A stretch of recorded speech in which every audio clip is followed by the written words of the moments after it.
first, we'll talk about language models or generative AI. You might have heard that term. How many of you have heard that term, generative AI? Okay, that's good. How many of you heard of ChatGPT? How many of you have used ChatGPT? To how many of you does it feel like magic? Okay, great. So what we're going to do first is simulate what a language model is actually doing. I'm going to take 10 of you. You stand up, come in the line. Sure, come in the center. You over there, come. No, just leave it. We'll use that in a sec. Okay, is this 10 of us? 1, 2, 3, 4, 5, 6, 7, 8, 9. 9 is fine. Okay, so here's what we're going to do first. These language models, it's kind of crazy. What they do is predict the next token. When we say token, it's approximately a word, like you'll see a little bit later what I mean. But here's what you're going to do. I'm going to whisper a word into your ear. You're going to think about what word would come next to that sentence. And then you tell her that word. And you keep going until we go all the way, like sort of like telephone.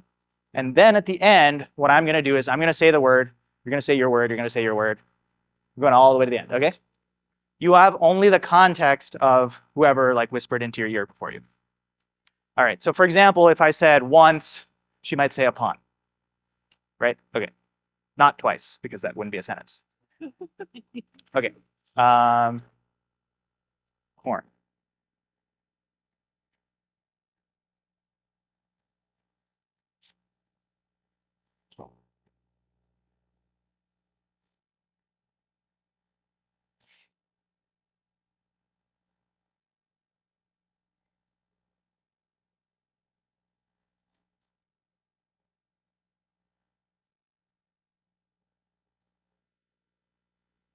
All right, I will start with the word I said. Each of you say the word that you said.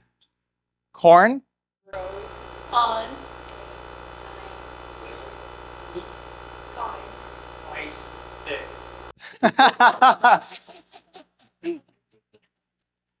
Okay, so this was basically the first ever type of language model, right? Predicting text.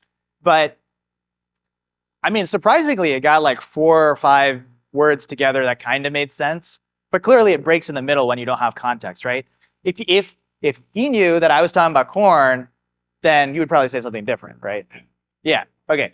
So what we're gonna do this time is I'm gonna announce my word out loud and each of you are gonna announce your word out loud. So the next person has the original context, okay? So you have at least, 4 or 5 people of context.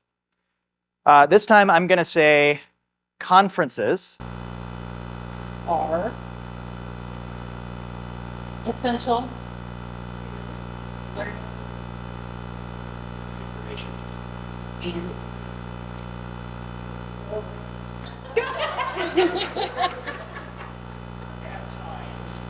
Sure. Yes. Okay, sure. All right.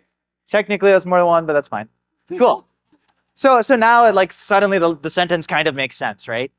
So the first kind of interesting thing about these large language models is that they predict the next token, and a token being a word, or in his case, at times, based on what was already written. So when you like prompt ChatGPT, what it's actually doing is it's taking whatever you wrote and like filling in what comes next, one word at a time. When you think about that, it's like so mind-boggling that even works. But that's what it does. And with ChatGPT, or like with our thing, right? Like sorry, what was your name again? Scott. Scott has essentially 9 tokens of context, right? ChatGPT has 100,000 tokens of context. So that's why it's able to like, paste in a big thing and then it can summarize it for you because it has like all of that big stuff in its memory. But also the longer you make a token or like make the context, the longer it takes to generate because it's got to compare all of the stuff and figure out what actually is relevant. Okay, so you guys can stand. I'm gonna give you each a card. I'm actually gonna give all of you a card. So here, just pass that around. Actually, give one back, I think. Okay, take that. All right, I'm just gonna pass this stack half and half. Just pass it down to people behind you. Yeah. Okay, I'll give you all of these. 2 for you. Keep going. Give you 2. I think I don't have enough cards for everybody, but that's okay. Thank you. Sure. Don't worry, you'll get involved in the next one. Okay. All right. So here's the other thing that these language models do, right? They have this thing like, how does it know what a word is? Or like, I was talking about tokens earlier. You'll see later, like it'll make sense. How do they know what the heck is coming around? Well, what they do is like OpenAI or Google or whoever's making these models is collecting, like petabytes of data, like 10 to the 15 gigs, or sorry, 10 to the 15 bytes of data, like massive amounts of data, entire internet more or less. Somebody in China probably, or in India, or like some lower cost country is like looking at all this text and like cleaning it up, making sure like they tag like snippets that are actually like good English and tag them that are bad English. But basically, they look at all of that and they build a vocabulary of tokens, which in some cases, can I borrow this? Yeah. A token could be space. A token could also be a complete word, like Nebraska. And it could also be like this, ing, ing, right? They're not exactly words. Every word is typically like on average 2 tokens, because it could be like crying or E10, right? Things like that. Okay, so now that we have all these tokens, what we're gonna do is I'm gonna give a starter word, and basically I want you as a room to raise your hand with your token if you think that that thing makes sense to say next. Okay, I'm gonna start with Roombas.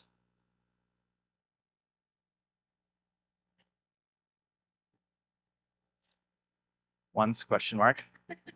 Okay, yeah. That's valid. It is 100% valid. Why once? Well, I thought you were going to tell us more about the movement.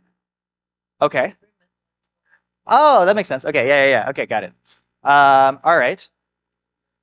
Or also relevant, and okay, similar reasoning. Okay, so basically what happens every time they generate a token, right, is you have this vocabulary list of essentially all the cards.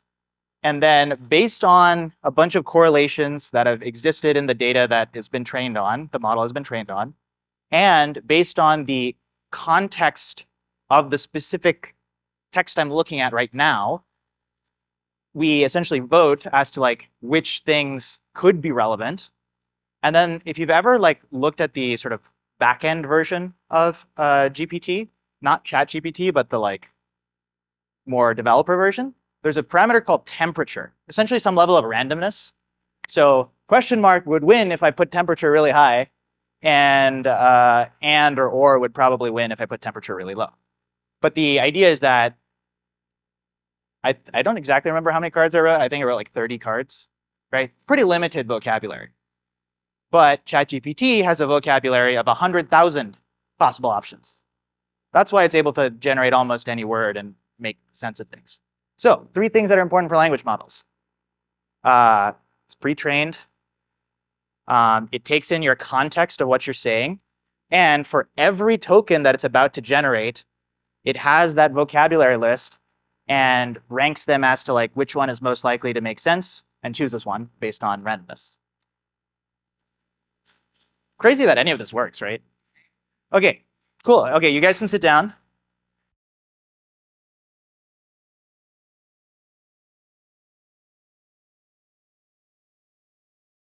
This morning, we're going to let the garage sale. I'm here garage sale tomorrow, and I realized that mine and the put out a social media post this morning today about me. I decided yesterday that I would bring that road to our house. Please write a social media post for an engaging and fun with neighborhood garage sale. That's the context I gave the person. I just downloaded it yesterday and it spit out like 6 paragraphs. So I'm like, oh, this is too much, especially for my neighbors. So I shortened it up. They're like, what are you talking about? So we shortened it up, and this is what it came up with what I just said. Seriously, I'm just playing it up. I sent it to my husband. He's not gonna- Anybody else have cards? Can you tell me what the three things in the living tomorrow was? So Yeah. pre-trained? Yep. Okay, what was the word? Okay. Then it's got a context window. Yeah, context. So it has like a attention to what words matter. And then it's predicting the next word based on the vocabulary and randomness. Yeah. Oh, awesome. Thank you, thank you.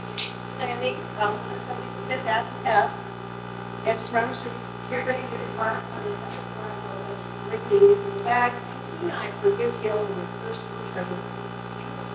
Just off that street. Very nice. This morning, last night. So I gave it some context, and it made 6 paragraphs to me that I can shorten it Very nice. like that, like. So you brought up a really interesting point here because she used perplexity. And what perplexity sorry, I shouldn't have done that. I will not sit on that. What perplexity does, and I guess ChatGPT now can do, but initially did not do, is these models are pre-trained, right? That was like the first sort of thing that I mentioned. That means they literally spend like 90 megawatt hours of power, which is like a small town's power budget for like a year in like a month or so, training this model, right?